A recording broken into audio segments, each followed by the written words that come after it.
북한이 대남 전단을 대대적으로 살포하겠다고 예고하는 등 대남 위협을 강화하는 가운데 우리 군이 새로 도입한 고고도 무인정찰기가 한반도 상공으로 이륙했다. 22일 오전 경남 사천공항에서 공군의 고고도 무인정찰기 글로벌 호크가 이륙하는 장면이 뉴시스 카메라에 포착됐다. 글로벌 호크는 지난해 연말부터 우리 군에 도입되기 시작했다. 이 때문에 우리 군이 최근 북한의 대남 위협과 대남 전단 살포 예고 등에 대응하기 위해 글로벌 호크를 작전에 투입하기 시작한 것 아니냐는 관측이 제기된다. 글로벌 호크는 우리 군이 보유한 정찰 자산 중 가장 뛰어난 성능을 자랑한다. 이에 대해 공군은 아직 작전 투입 단계는 아니라 훈련 차원의 비행이라며 선을 긋고 있다. 그러나 글로벌 호크가 우리 군에 도입된 지 6개월여가 지난 시점이라 실제 북한 동향 파악에 활용될 가능성은 있다. 실제로 공군은 올 상반기까지 미국으로부터 글로벌 호크 4대를 도입한 뒤 하반기부터 작전에 투입하겠다고 예고한 바 있다. 글로벌 호크는 한반도 대부분을 정찰할 수 있다.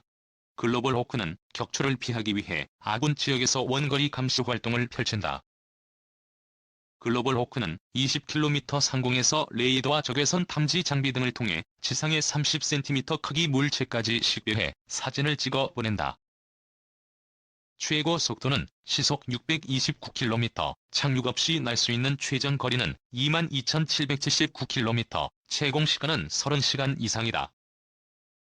글로벌 호크는 첨단 영상 레이더, 전자광학, 적외선 감시 장비, 추적 신호 방해 장비를 갖췄다.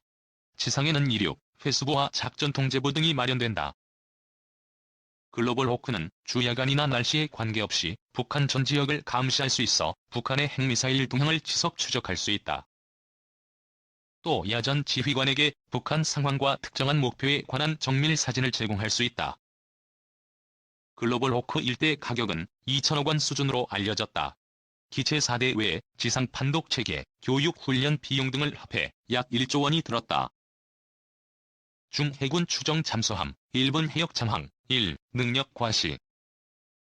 중국 해군 소속으로 추정되는 잠수함이 지난 18에서 20일 일본 가고시마현 아마미오시마 주변 해역에서 잠항한 사실이 확인됐다고 NHK 등 일본 언론이 21일 보도했다. 이들에 따르면 일본 방위성은 전날 아마미오시마 주변 일본의 접속 수역에서 외국 잠수함이 잠항했다고 밝혔다. 접속 수역이란 영해의 외측 22km까지의 해역을 말한다. 방위성은 이번 접속 수역을 잠항한 잠수함의 국적을 밝히지는 않았다. 그러나 NHK는 일본 정부 관계자를 인용해 중국 해군 소속으로 추정된다고 보도했다. 이 잠수함은 아마미오시마와 도카라 열도 사이의 좁은 해역에서 폭 10km에 불과한 영해와 영해 사이를 잠항한 뒤 20일 오전 접속 수역 밖으로 빠져나갔다. 영해 침범은 없었다고 전해졌다. 일본 정부는 해양 진출을 강화하는 중국이 잠수함 능력을 과시하기 위해 좁은 해역을 통과했을 가능성이 높다고 분석하고 있다고 NHK는 전했다. 중국 잠수함이 부상하지 않고 일본 접속 수역을 통과한 것은 2018년 1월 핵잠수함이 센카쿠 열도 해역을 지난 이래 2년 5개월 만이다. 중국 미국과 충돌 위험 커져. 주변국은 선택 내몰릴 것. 미국과 중국이 아시아 태평양 지역에서 충돌할 위험이 현격히 커졌으며 이를 미리 막아야 한다는 중국 정부 산하 싱크탱크 보고서가 공개됐다. 중국 관영 글로벌 타임스는 국가연구기관인 중국 남중국해 연구원이 오는 23일 발표할 보고서에서 미국의 안보 정책과 군사력 배치, 최근의 군사 활동, 지역 내의 안보 관계 등에 관해 기술했다고 22일 보도했다. 신문이 입수한 보고서 요약본은 중국과 미국의 대립과 군사관계 악화로 인해 충돌 위험이 현저히 커졌다는 것은 분명하다고 진단했다. 보고서는 또한 이는 지역의 다른 국가들이 원하지 않는 일이라며 이들 나라는 중국과 미국 사이에 군사적 충돌이 발생하면 어쩔 수 없이 어느 한쪽을 선택해야만 할 것이라고 지적했다. 미국은 신종 홍콩, 대만, 첨단기술, 군사 등의 분야에서 중국을 압박하고 있다.